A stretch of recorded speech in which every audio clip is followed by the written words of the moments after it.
El único que sabe con certeza el futuro es Dios. De hecho, el único que puede declarar lo que sucederá en el futuro con absoluta seguridad es el Señor. Él es soberano. Isaías 45:21 dice: consulten entre ustedes, defiendan su causa, reúnanse y resuelvan qué decir. ¿Quién dio a conocer estas cosas desde hace mucho? ¿Cuál de los ídolos alguna vez les dijo que iba a suceder? ¿Acaso no fui yo, el Señor? Pues no hay otro Dios aparte de mí, un Dios justo y salvador. Fuera de mí no hay otro. Entonces, la profecía se refiere al hecho de hablar o escribir eventos antes de que estos ocurran. Segunda de Pedro 1:20 nos dice: pero ante todo sepan esto, que ninguna profecía de la Escritura es asunto de interpretación personal, es decir, las profecías en las Escrituras no son de autoría humana. Muchas de las predicciones del futuro en la Biblia han sido cumplidas, especialmente en la vida de Cristo, pero también hay otras profecías que esperamos todavía su cumplimiento, sobre todo en relación con su segunda venida. Entonces, en este episodio, acompáñenos a ver unas razones de por qué es importante estudiar la profecía. Bueno, Dr. Suk en su libro Interpretación Básica de la Biblia menciona 5 razones. Y número 1 es que la profecía conforta nuestros corazones. Y veamos 2 ejemplos directamente de las Escrituras. Uno está en 1 Tesalonicenses 4 y otra en Juan 14. Obviamente no son las únicas, pero vamos a estudiar en este episodio estos 2 pasajes. Entonces, Pablo conforta a los tesalonicenses que han perdido a sus seres queridos, recordándoles del futuro rapto de la iglesia de Cristo. Y cito: pero no queremos, hermanos, que ignoren acerca de los que duermen, para que no se entristezca como lo hacen los demás que no tienen esperanza. Porque si creemos que Jesús murió y resucitó, así también Dios traerá con él a los que durmieron en Jesús. Por lo cual les decimos esto por la palabra del Señor, que nosotros, los que estemos vivos y que permanezcamos hasta la venida del Señor, no precederemos a los que durmieron.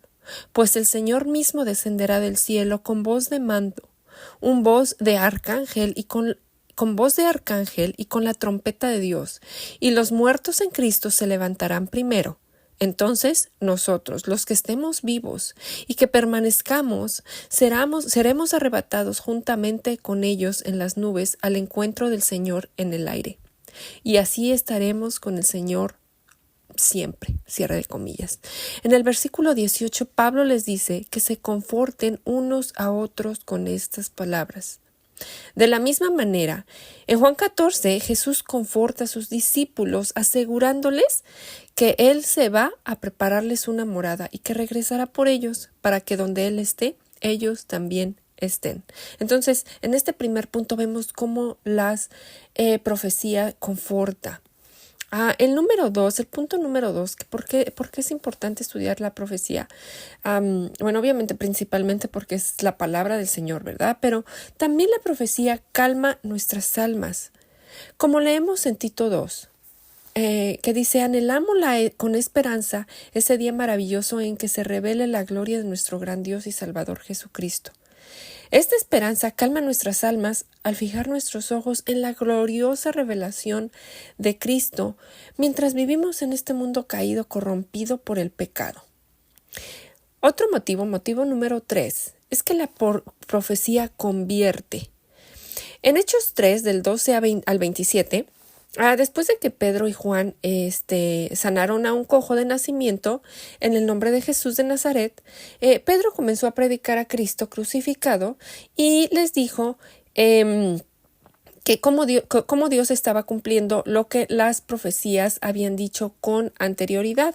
Y en los versículos 18 y 19 de Hechos 3 dicen: pero Dios estaba cumpliendo, Pedro dice, Dios estaba cumpliendo lo que los profetas predijeron acerca del Mesías, que él tenía que sufrir estas cosas. Ahora pues, arrepiéntanse de sus pecados y vuelvan a Dios para que sus pecados sean borrados. Y en el versículo 20, Pedro les habla del regreso de Cristo.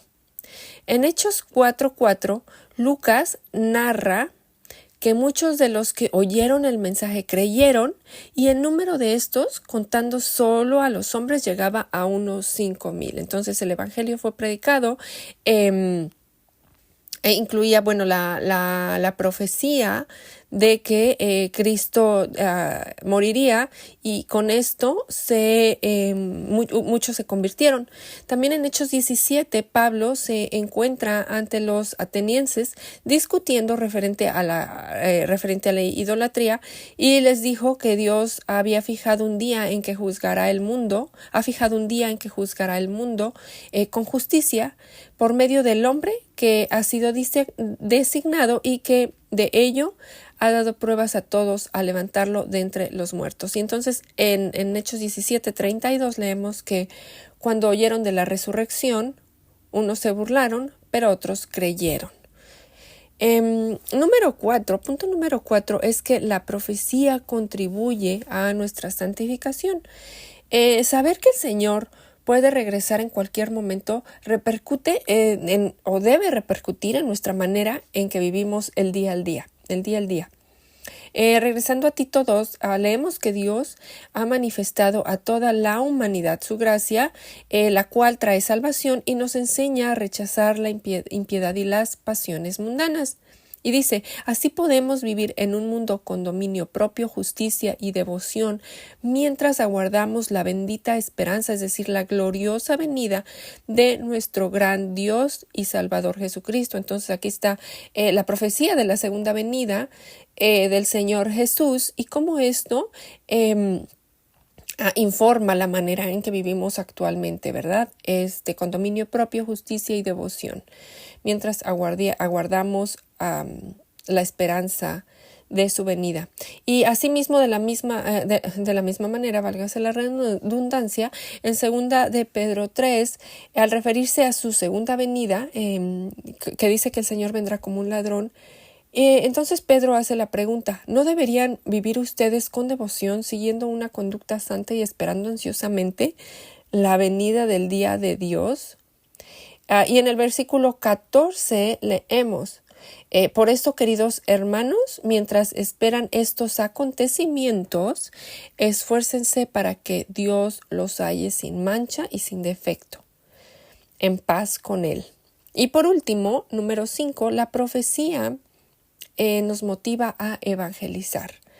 Entonces, como creyentes, anhelamos que las personas con las que interactuamos, ya sea en el trabajo, los amigos, los familiares, sean salvos. Entonces, teniendo en mente que en un instante, en un abrir y cerrar de ojos, al toque final de las trompetas, los muertos resucitarán con un cuerpo incorrumpible, y los que creemos seremos transformados. Entonces, con eso en mente, si realmente creemos lo que las Escrituras nos dicen referente a la futura esperanza de la resurrección, vamos a querer compartir y gritar a los cuatro vientos las buenas nuevas. Y pues bueno, se dice que los profetas eran las bocas humanas del Señor, como también enviados del Señor, como lo leemos en 1 Samuel 3 e Isaías 6. Obviamente recibían revelaciones del Señor, como lo vemos en Jeremías.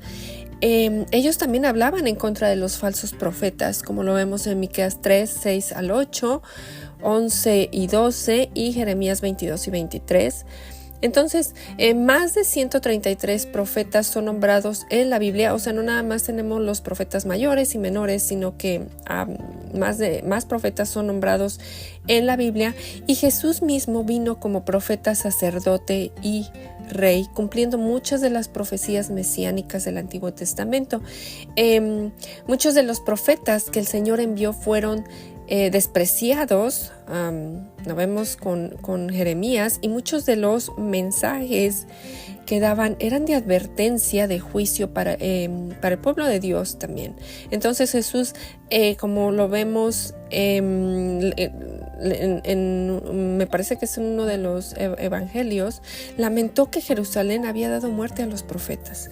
Y por supuesto la Biblia habla del castigo y del juicio para los que se hacían pasar por profetas. Y de hecho Apocalipsis habla de la existencia del falso profeta que engañará a muchos durante la tribulación. Entonces, bueno, amigas, empezamos en este episodio con la interpretación de profecías.